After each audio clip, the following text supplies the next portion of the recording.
आपण आजपर्यंत कधी असं पाहिलं नसेल, एका स्टेजवरती हिंदू जोडप्याचं लग्न आणि मुस्लिम जोडप्याचा वलिमा सोहळा पाहायला मिळाला.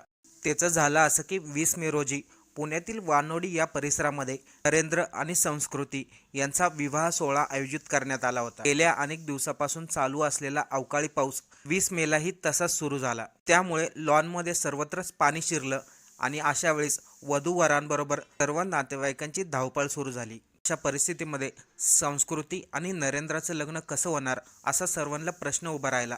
पण त्याच वेळेस शेजारच्या हॉलमध्ये मोसीम आणि माहीम या मुस्लिम जोडप्याचा विवाह सोहळा पार पडत होता. पावसामुळे पवार कुटुंबाला झालेली अडचण मोसीमच्या कुटुंबाला समजली. त्यामुळे मोसीमच्या कुटुंबाने पुढाकार घेत संस्कृती आणि नरेंद्रच्या लग्नासाठी त्यांचा हॉल खुला केला आणि नरेंद्र संस्कृती यांचं लग्न तर दुसरीकडे मोसीम आणि माहीम यांचा वलिमा सोहळा एका स्टेजवरती पार पडला. या दोन्ही जोडप्याच्या लग्नामुळे हे सिद्ध होते, हिंदू मुस्लिम यांच्यामध्ये कधी वादच नव्हता. हीच खरी भारताची संस्कृती.